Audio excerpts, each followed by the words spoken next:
Welcome to the REI Diamonds Show with Dan Breslin, your source for real estate investment jewels of wisdom.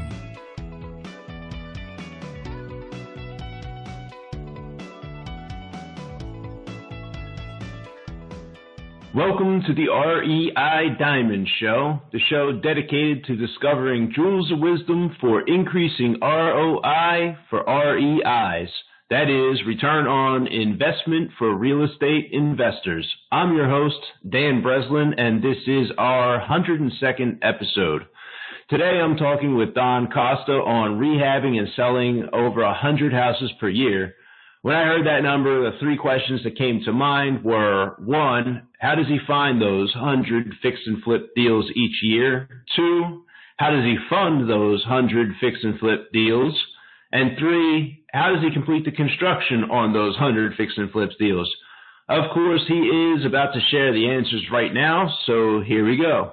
All right, welcome to the REI Diamond Show. Don, how you doing today?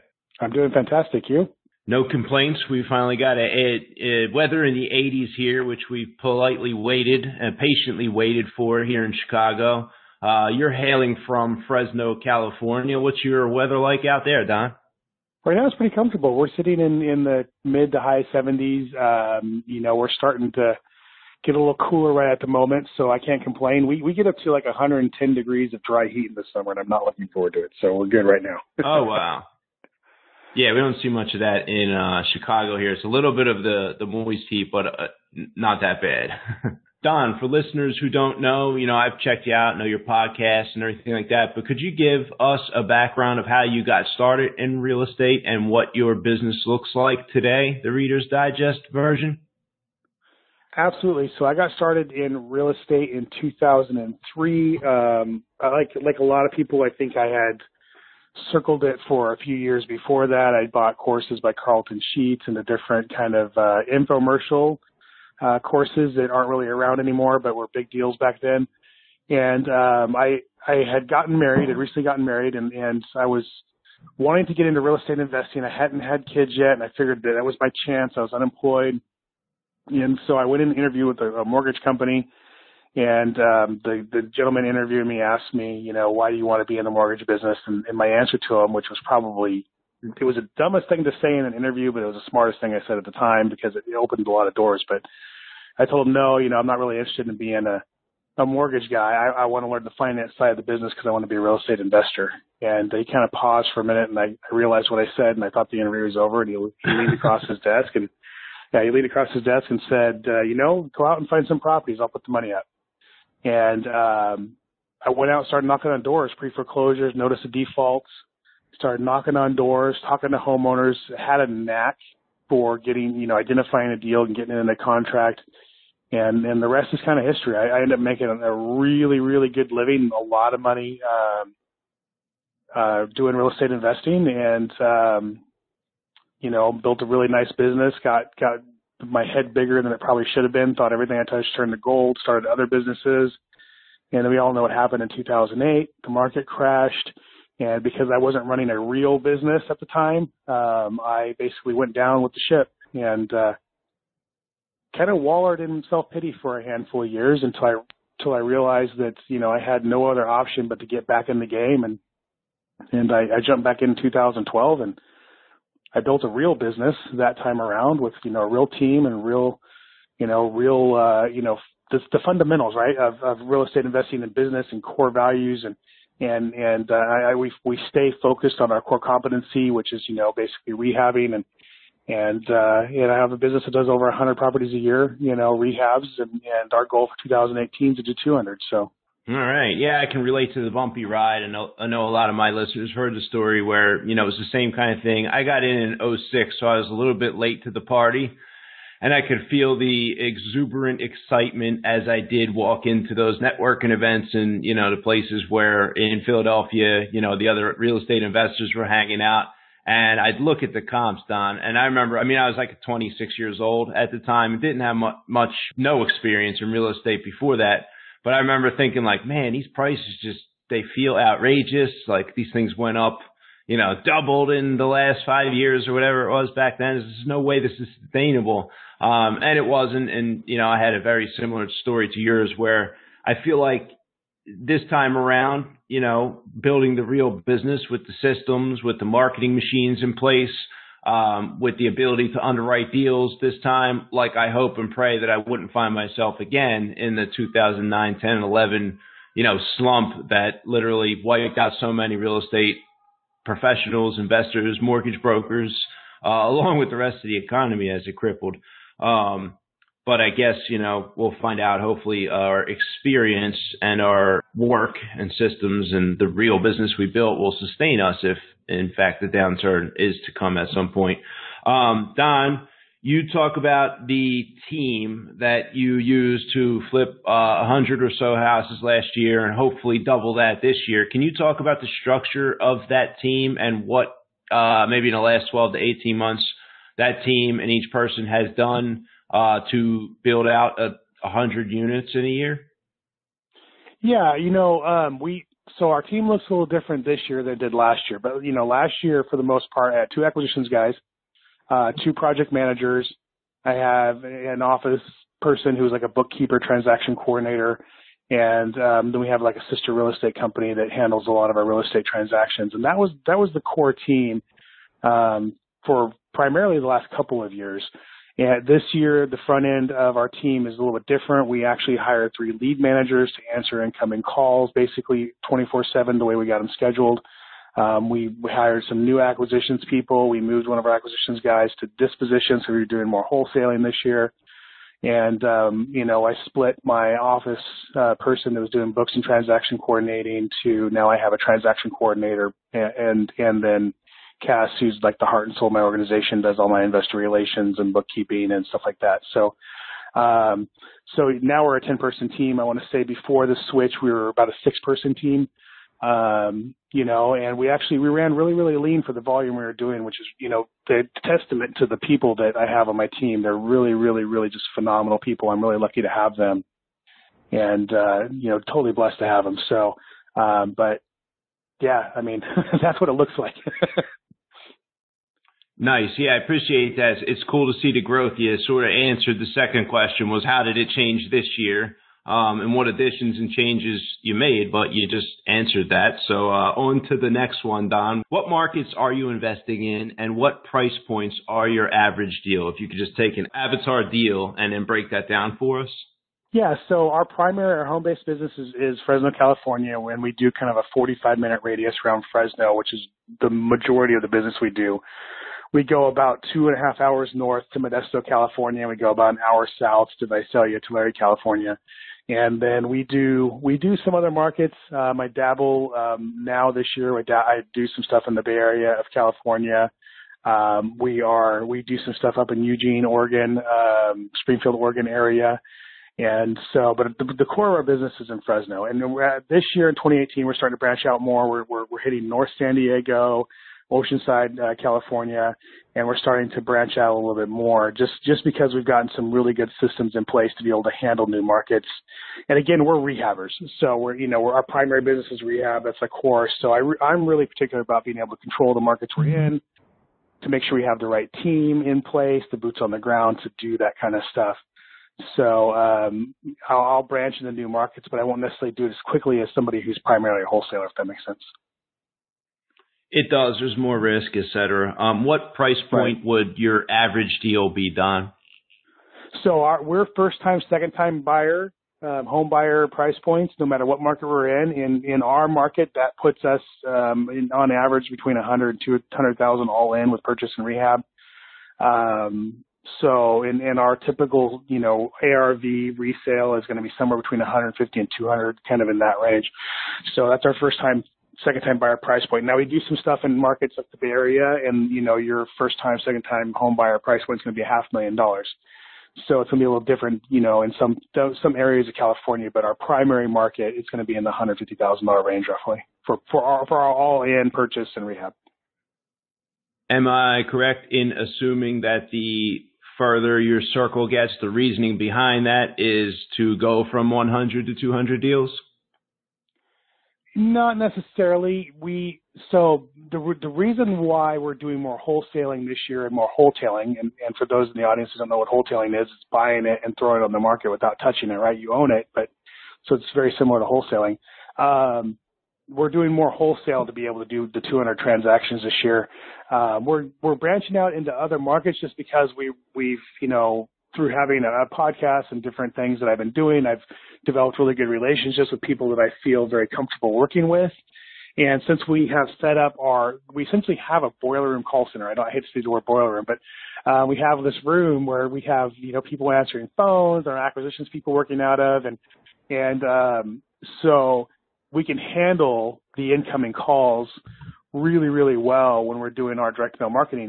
One of the reasons why I made the switch is because at the end of 2017, our direct mail costs, was creeping up significantly. And I just felt like there was a better way to manage the process of handling incoming calls from all of our marketing channels. And so we built this team out internally, and they can basically handle a lot. So we're starting to turn on other markets because it's why not just, put some more opportunities for revenue through the operation.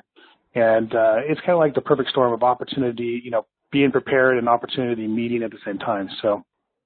Gotcha. So when you go to these other markets that are a little bit further away, are you doing these renovations for the first, second time home buyer, 100K all in, a little bit of repair work there? Are you using contractors that you've never used before? Do you have a process for vetting them out? Or is that going to be, as you're going into these new further markets, there's not even an option to do the renovations?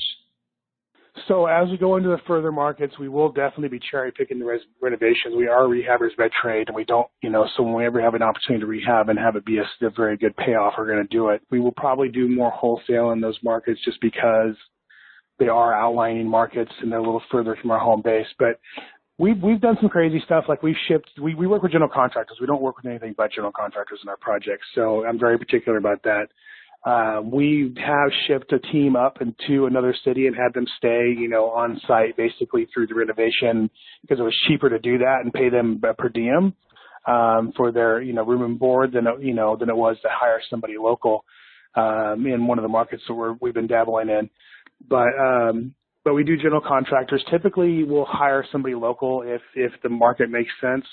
And I have this weird way of hiring people in my organization. I believe in hiring the person and not necessarily the skill set. I believe I can always develop the skill set, but you can't teach somebody how to be hardworking and loyal, right? So even with the general contractors we work with, I go through this process. And I'll just real quick kind of snippet of what it looks like. I want to see a project that they're working on for two reasons. One, if they're not working, then I feel like that's a red flag. Then if they are working and they have a project going, I want to go and see it because I want to see, are there health and safety issues? Is it cluttered? Is it organized? For what they're telling me, as far as where they're at in the job, does it look like that matches to what the job site says? Or, this is supposed to be finished in 3 days and it looks like there's a week worth of work and there's nobody on site or one guy on site. I'm looking for the red flags that they may not realize I'm looking for, because I want to see how they manage their business and they manage the process. The second thing I do is I want to see a finished job. I don't want to talk to customers. I don't want referrals or what's the word, references, because they're going to find the person who's going to say the nicest thing about them, right? So I want to see the job. Yeah, I want to see the job, and it's not because I want to see how good their work is. I want to find something that I can pick out that's a flaw. So one of the best guys that I have that I've worked with for almost 6 years now, when we're on the job site, there was some issues with the way the baseboard kind of butted up against each other, and you could see the seam, and it wasn't straight. And I picked on that, and I said, basically that's not going to fly with me. What happened here? Why is the quality not good? And I'm looking for his answer. Is he blaming, that guy sucked and I fired him? That homeowner was on my back and I just had to get out of here quickly. If they say anything like that, I'm not getting them the job. They're blamers, right? They're not taking responsibility. This guy was like, you know what? You're right. It should have been done better. If that happens on one of your jobs, we'll rip it out and do it again. And I was like, no brainer. I'm going to hire this guy. So I'm looking for the person. I'm looking for the character. And that has served us very, very well when we're hiring. Nice. What is your highest value skill set now, Don, in your business? What would you say this is the thing that no one else can do, and you personally or the business itself is getting the most value out of your activity doing this? What is it? Staying out of the way. Fair enough. If I'm being honest with you, one of the biggest things that somebody does in their organization that costs them money is they become a bottleneck. When you hire a good team and you put you develop them properly and you're able to put, them to the task and count on them to get it done, stay out of the way. Let them do their job. And that's the thing that was the hardest thing for me to learn, because I was a control freak. I think like any other entrepreneur, nobody else can do it better than me, right? That's how we are, right? Because we've gotten our butt kicked and had the garbage, shoved down our throat and everything else. We've been through it. So we're like, no one else can do it the way we do it. But really, a lot of my team does it better than I could have ever done it. And if I don't get out of the way and just let them do their job, I'm costing myself money. So let's take it from another perspective. Somebody who's in the first 1 to 3 years of their business, it's for you and me, it's 2003 to 6, 2006 to 8, something like that.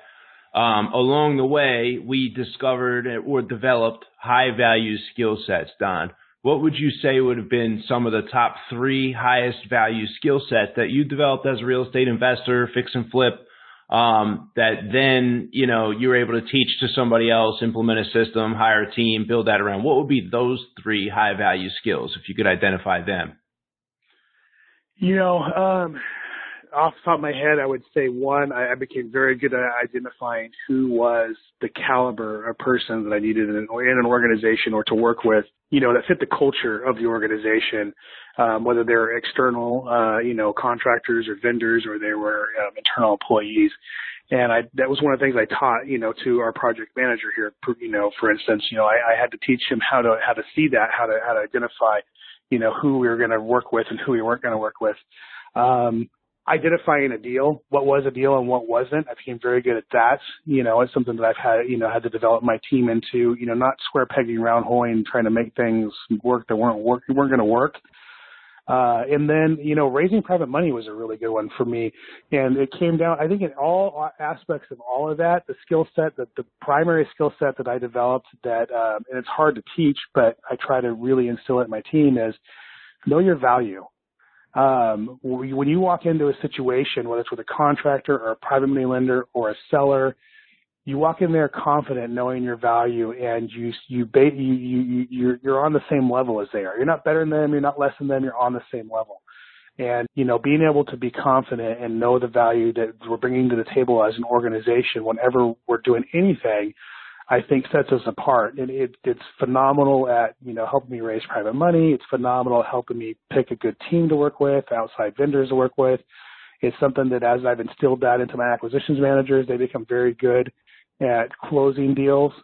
And 2 of my acquisitions managers this month are competing with each other on who can get, the first 10 contracts, this month, type of thing. They start this competition and who can get the 10 first and type of, and they're able to do that because they know what we bring to the table as a company, and they're confident in that, and they're able to sell that. So, I guess if that answers your question. Nice. Yeah, well said. Do you have, or I should say, what is your day-to-day contribution now over the last 2 months, 3 months, Don? So I know it's going to sound kind of repetitive when I say this, but staying out of the way. So my organization at this point in time, we are rehabbers. I could not tell you what the cross street is, on any of the properties that we're doing. I don't see them anymore. I'm in the office more so because I'm tweaking and finding new ways to better our marketing, to better, to add to the bottom line, to make sure the team has what they need. And then I'm screwing around, honestly, I have the podcast, and we're doing a whole bunch of YouTube production content stuff around the office. And so, that's really what I do. I'm in the place where most people want to be in their organization, where I'm not needed. And if I disappeared for 2 months, the organization would still run properly. So really ideally, my overall contribution is to give some fatherly advice, I guess, when I need to, and then stay out of the way. Nice. What are your best deal sources over the last year or so? You did 100 deals. Are they all from direct mail? Is there a mix? Referrals? Can you dive into that a little bit for us? Yeah, absolutely. So going back to when I first started in 2012, I literally had lost everything before that. I could not rub two nickels together. I didn't have the money for marketing. I didn't have the money for direct mail. I didn't have the money to do any of that. I was too worried about keeping my lights on, right? And I started networking, OPM, other people's marketing, networking events. That still today, is a huge source of deals for us, and it's neglected. I think everybody wants to push a button on the next shiny object and have great deal flow, and they ignore the free deal flow, right? Through, I would call other people's bandit signs. I would call Craigslist posts. I would call, real estate agents, ads, and I would introduce myself and I invite them to lunch, and all those relationships I built have really carried us. It's been the foundation of my business through the years, and it's a huge source of opportunity for us for deals. I get calls all the time. This is falling out of escrow. If you offer X, it's yours. This is a hoarder house, and they want to list it, but they don't want it to be on the MLS. They don't want people walking through it. If you can offer this, it's yours. Wholesalers call me up, with deals. So networking is something that I do still, and I've taught my team to do, my acquisitions people to do. And it's a huge deal source for us. And I think it's the reason why I want to harp on it a little bit is I feel like most people are either too scared to do it or too lazy to do it, or they just overlook it. And they really need to get out there and network a lot more. It's going to be the foundation of your business. I can promise you that. So beyond that, our second best deal source, we shake every single bush. We do all of it, right? But our second best deal source right now is direct mail. And I honestly believe the direct mail is strong for us at the moment just because of the customer experience. From the moment they call to the moment we close escrow, we've just got that dialed in. We got rapport right from the get-go, conversations, follow-up, all of it in place right now, dialed in so tight that it's paying off well for us. And a lot of people, I don't know if you've heard it lately or not, but a lot of people say direct mail is dead. Yeah, because people are getting so many postcards or letters from so many people. If you have the right experience where you can capture that caller, if you can provide the right experience through the process to where they don't feel like they need to call anybody else, direct mail is still a great deal source. Let's talk about that. So the direct mail has a phone number on it. They're calling that phone number. I'm putting two and two together, Don, and it's the lead management team of 2 or 3 people in the boiler room that takes these calls. How do you provide the right experience? You just recently did this in the last year or so. We just talked about this. So what are they saying to the sellers? If you could, even if you have the script off the top of your mind, like how does this interaction with the seller take place on that phone call so that you're providing a better experience than the next postcard that seller is going to call? So the script they don't go off a script, but the script that we use to train them, because you always need a script to fall back on in case the conversation gets stale, is something that John Martinez produced. John Martinez is one of the best sales trainers for real estate investing and acquisitions out there right now. And we just use his standard script. I'm sure you could probably find it just about anywhere online to train our team. But to be honest with you, the whole point of the call when they answer is to engage in conversation. Our team is not just order takers. Now, we do have standard questions, how many bedrooms, how many bathrooms, why are you selling, do you know the value of your home, do you know what you'd like to get for it? All those things are weaved into the conversation, but the overall conversation is just talking, getting to know the seller, building rapport, making them comfortable with who we are. Some of the calls can be 30 minutes, 45 minutes sometimes, where they get into talking to the seller about their family and their life and everything else. It's not just, let's ask scripted questions and get an appointment. That's first of all. Once we book the appointment, our acquisitions managers will call within 24 hours. The lead manager tells them, your acquisitions manager is so-and-so. You'll hear from them in the next 24 hours. They're going to let you know basically what's going to happen on the appointment, if you have any additional questions, and so on and so forth. Our acquisitions managers call as soon as they can, introduce themselves, and again, the same thing, start building rapport with the seller. We try to make it not just we're going to buy your house. It's more of we're going to solve your problems. So we're going to make it as easy as we can for you. And so they introduce themselves, they confirm the appointment time, let them, answer any questions they have. The day of the appointment, they call again. Through this process, the seller is getting what to expect emails from us. That goes out immediately after the lead manager takes up the phone. Basically an email goes out, this is what to expect on your appointment. Here's a reminder email, so on and so forth. Acquisitions manager calls on the day of the appointment to confirm the appointment. Again, works on building rapport. The whole thing all the way through. Once we got you in contract, we're still following up with you to make sure you don't have any questions. Yeah, make sure you understand what the process is like. If you need anything from us, legitimately, we're touching them constantly until we actually close that escrow. Nice, well thought through process there.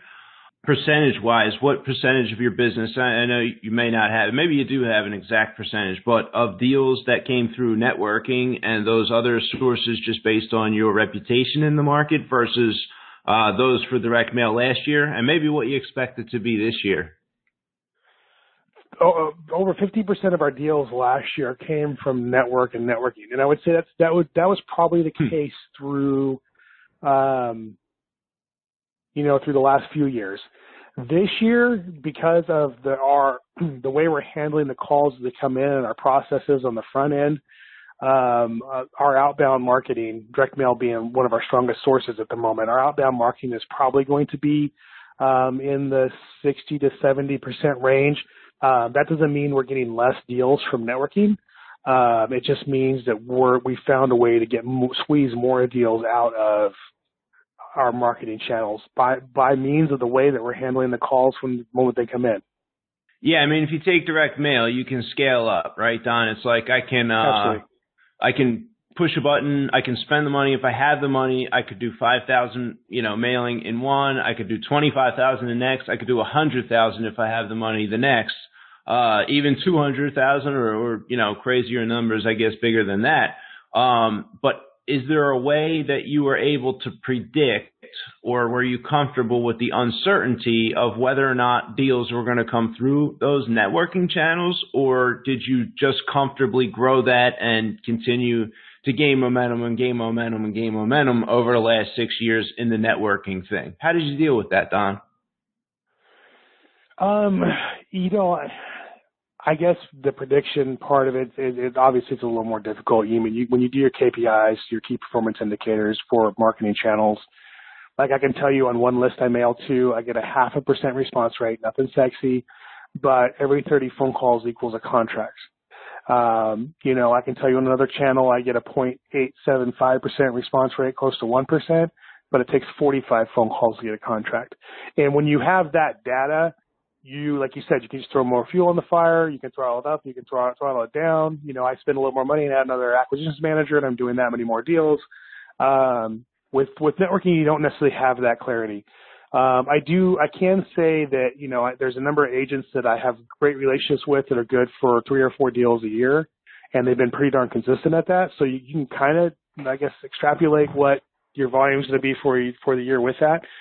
But that's one of the reasons why I did what I did at the beginning of the year with our marketing and how we handled our marketing.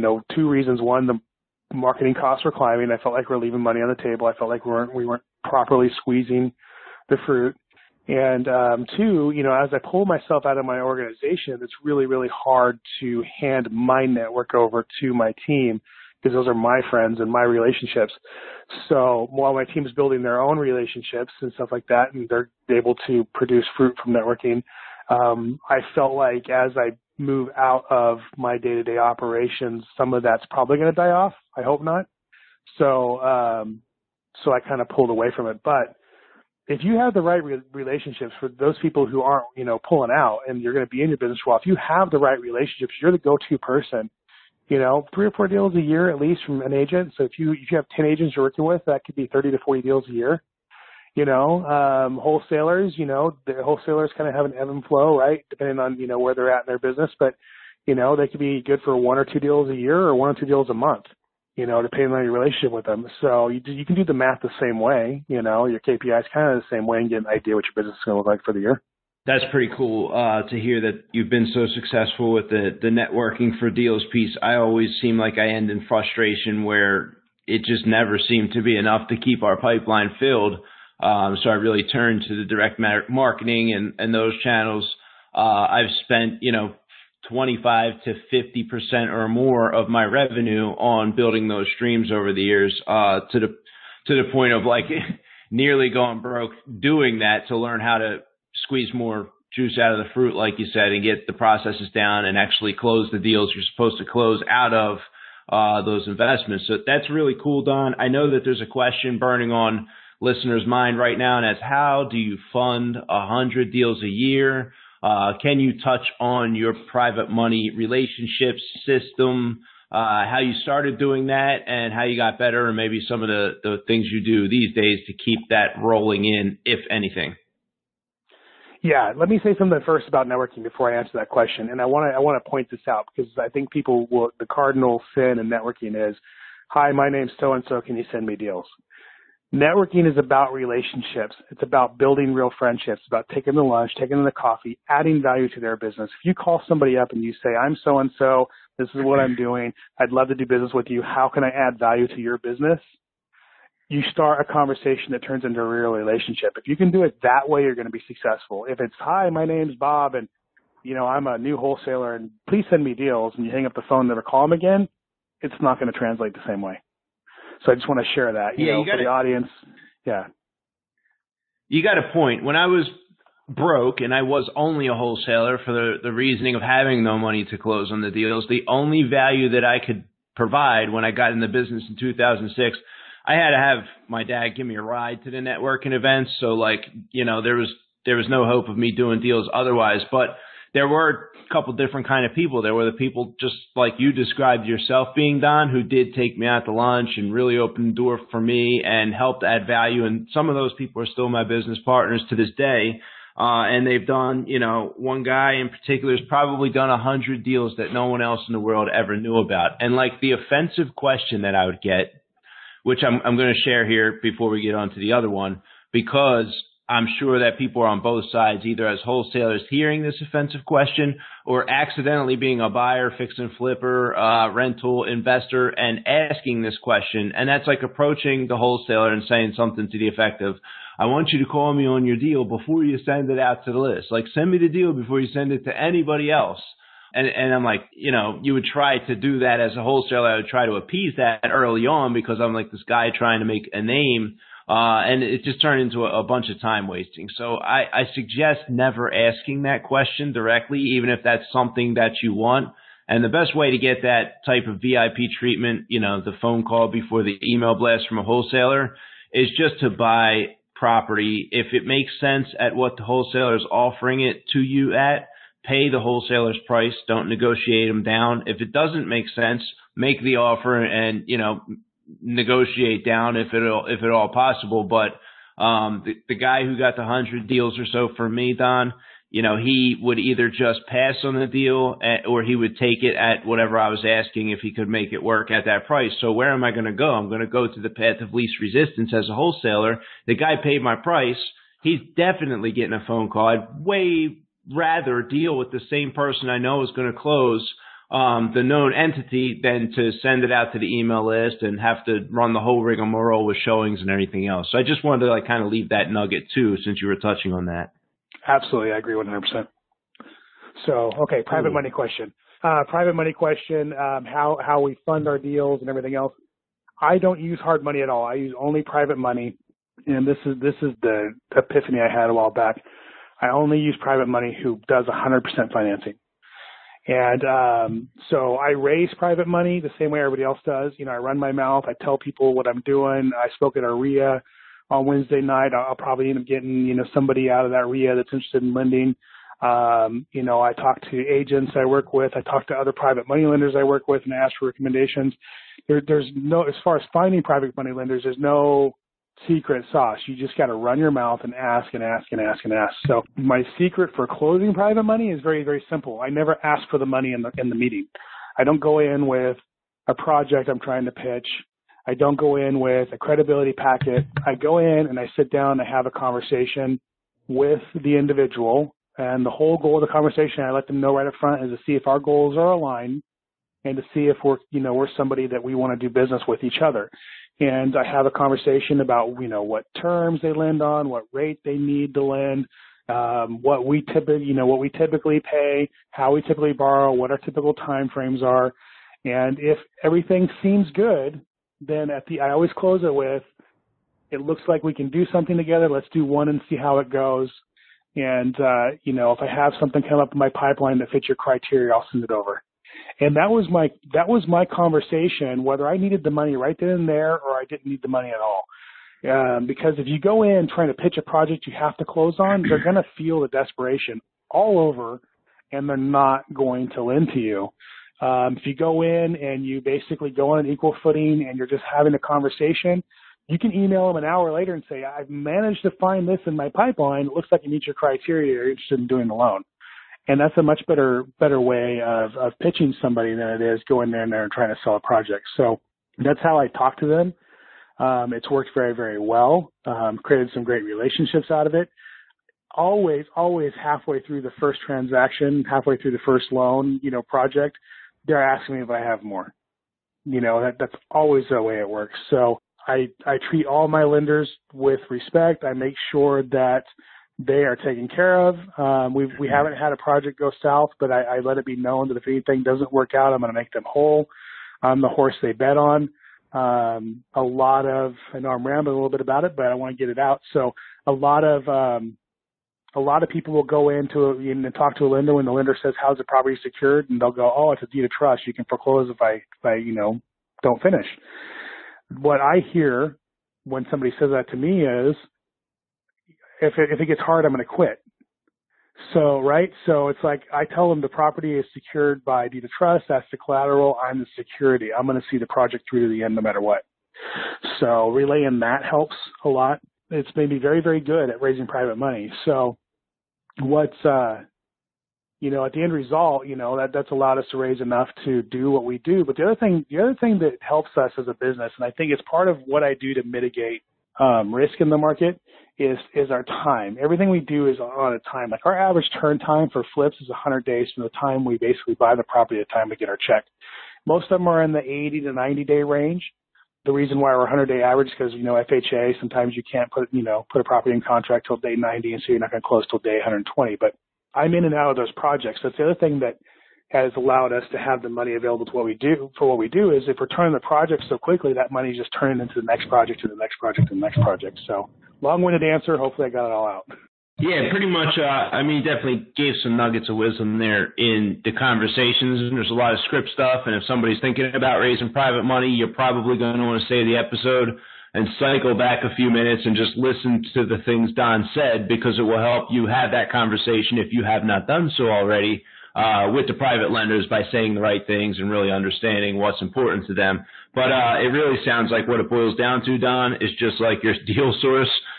You've been one hell of a networker over the years, and you basically applied that same principle to the private money. I mean, am I right in that? There's no real silver bullet other than the hard work there. Yeah, I mean, it's the networking. It's the talking to people. It's the running your mouth. I always tell people to run your mouth. I mean, just an example. I picked my son up from a play date, and they were renovating their house. I hadn't handed the mom a card and said, if you need any help with contractors, give me a call. I flip houses. Months later, her brother calls me and says, this agent sold me 4 properties. He was supposed to help me flip them. I can't get a hold of them, and I need help.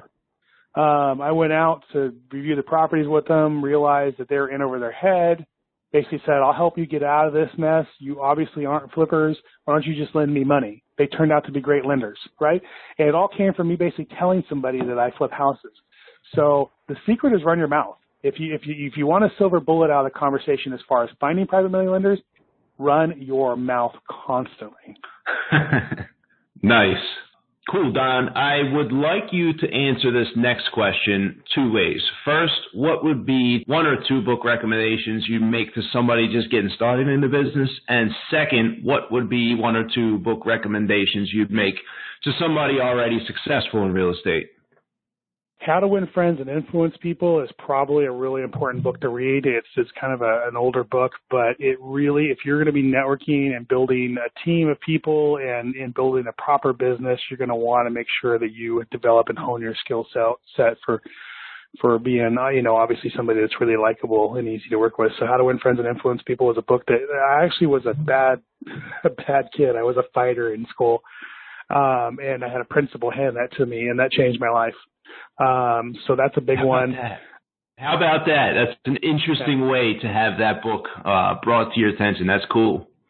Yeah, absolutely. And it's a great book. And it's still, like I said, it's an older book. It was written like in the 30s or something like that, but it's tried and true to this day, the principles of it. So that's a huge one. Obviously, Rich Dad Poor Dad is one that a lot of people read that change their lives. I think Think and Grow Rich is a good one as well. So I like the older books. But now for today, somebody that's got a business that's going really well, Traction and Rocket Fuel are two great books to read. I could go on and on about books, man. It's crazy. But Never Split the Difference is a great one to read. For negotiating, there's so many great books out there now. And with Audible, being able to listen to them, there's no excuse not to be just pouring knowledge into yourself. Yeah, you're right about that. All great books. I've read them all. I would also recommend them. There's some kick-ass recommendations, Don. I appreciate that. If you could go back to 2003, you're just getting in the business, and you could share the crown jewel of wisdom with yourself, what would that be? Get out of your own way.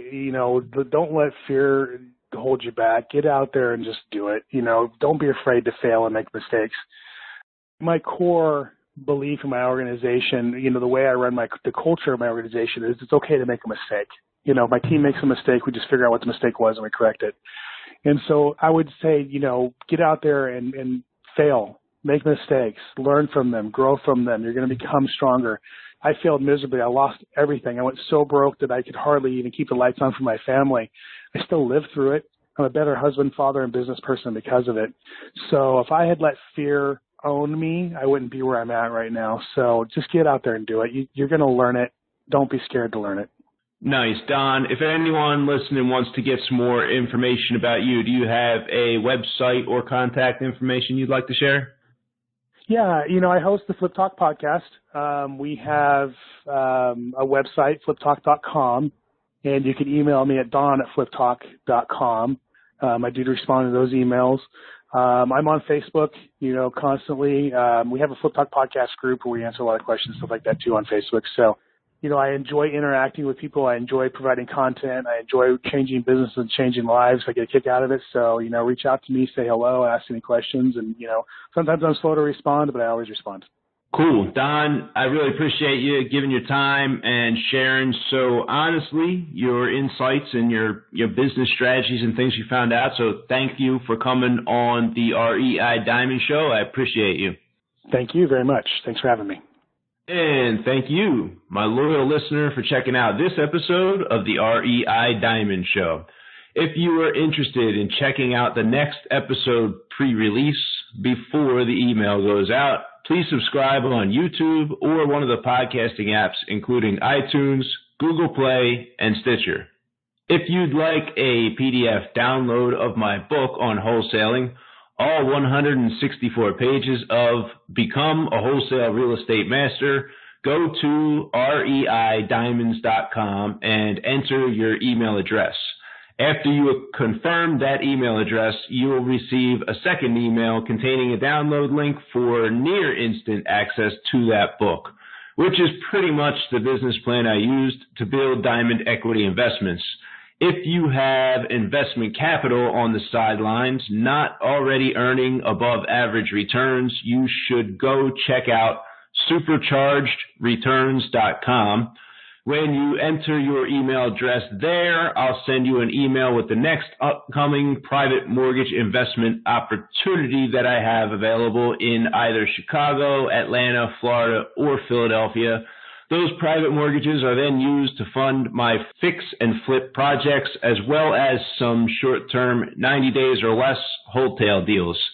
Again, that site is superchargedreturns.com. And finally, if you have certain questions or topics you would like to see discussed on a future episode, or if you have a guest suggestion, somebody that you would like me to invite on the show, contact me directly by clicking on the Contact Dan link at reidiamonds.com. I personally monitor that contact form, And you can also check out any of the profitable real estate deals we have available in our various markets at that site as well. Thank you once again for being a loyal listener of the REI Diamonds Show.